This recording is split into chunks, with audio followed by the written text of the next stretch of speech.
Right, ladies and gentlemen, good morning. Good morning. And thank you very much, Gugu.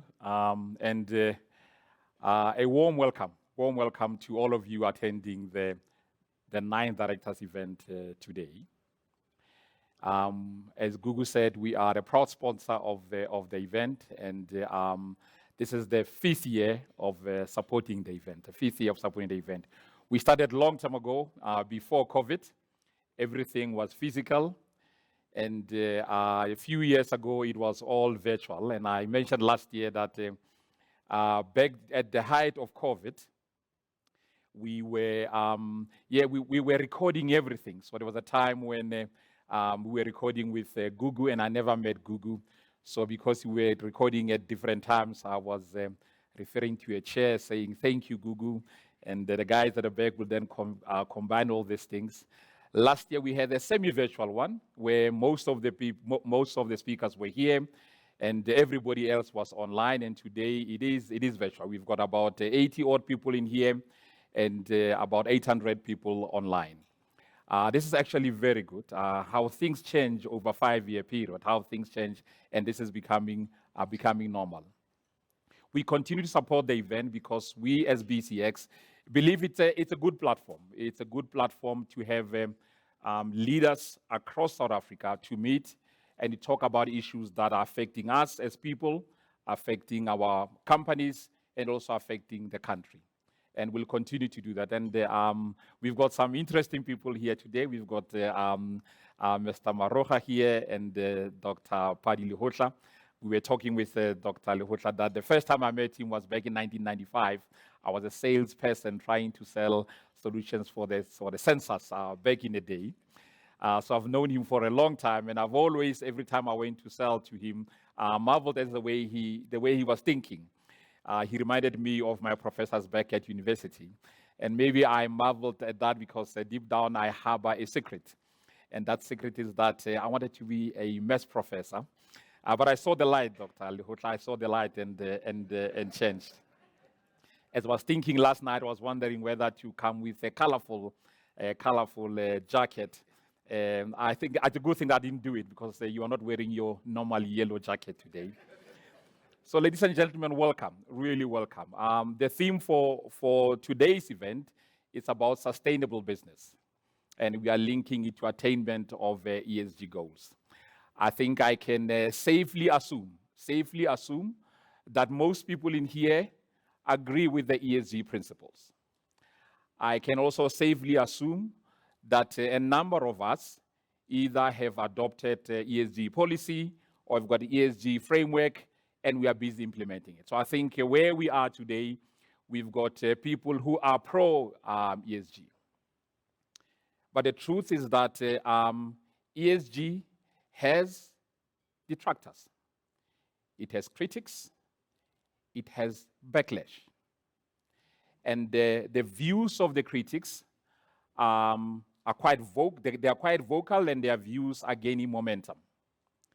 And the criticism, it's anything between ESG is nothing but a woke movement gone totally out of control, to some who say that ESG principles and measurements today have encouraged greenwashing where there's substance over form.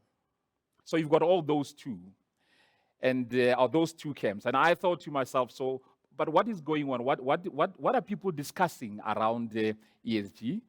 And I needed to get an expert opinion. So I needed to find an expert opinion, and you can guess where I went. I went to ChatGPT. I went to ChatGPT, and why ChatGPT? Because it is nothing but a reflection of the discourse taking place today, whether on social media, in books, in articles, etc. Dr. Maki Janch is here, who is one of the panelists. Back in the day, took me through the do's and don'ts of ChatGPT, the good, the bad, and ugly, to make sure that I don't code fictitious issues. Dr. Maki, I hope I've done a good job. So, yes, I went to ChatGPT to check what are the people discussing who are critics of the ESG.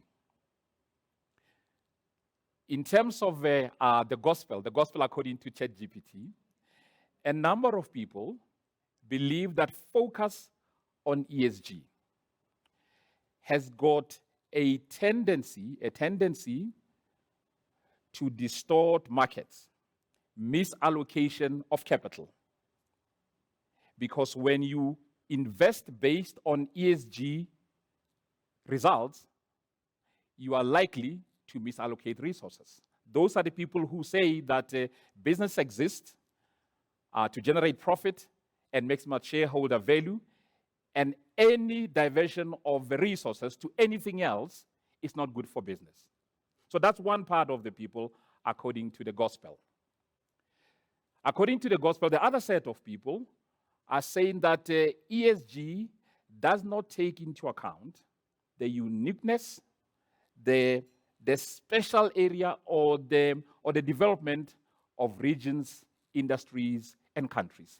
And therefore, it may disproportionately affect, as an example, developing countries.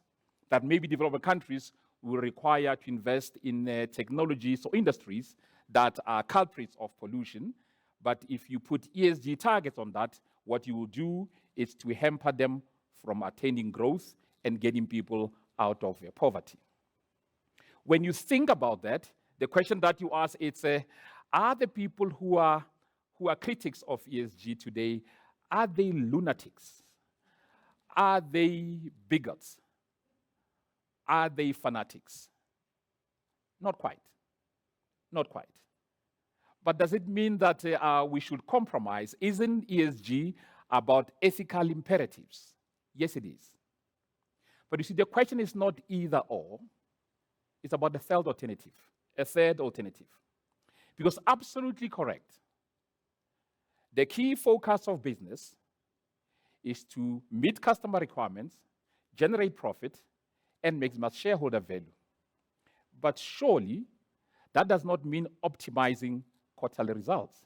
It does not even mean that you want to perform or show good results for a year or two. By definition, shareholder return means long-term. Sure, emerging countries must invest to make sure that they grow their economies, they get people out of poverty, and they improve the standards of living. But surely, that can be attained by mortgaging the future. So it's not either or, it's about the third alternative. Because you see, what is at stake is not, are you for ESG or against it? I didn't go this time to ChatGPT to find the answer, because the question is not either or. It's about the third alternative. The alternative is about the future. It's about long term. What is at stake is the question that we must ask. Are the decisions that we are making, actions we are taking, creating positive results for our next generation or negative? That is what is at stake. And when we discuss that, when we have the end in mind, then we can come with a better result. So today, ladies and gentlemen, as we meet, let us decide what kind of legacy we want to leave. Thank you very much and welcome. The 2023 5th Annual BCX Digital Innovation Awards.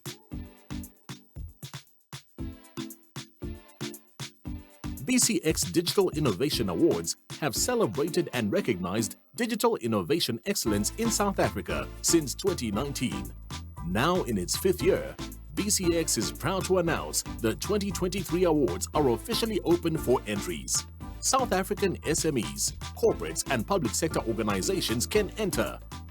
Show us the future and stand a chance to be named the 2023 BCX Digital Innovator of the Year. Entries close on 31 July 2023. All entries are free. Enter online at www.bcx.co.za or follow hashtag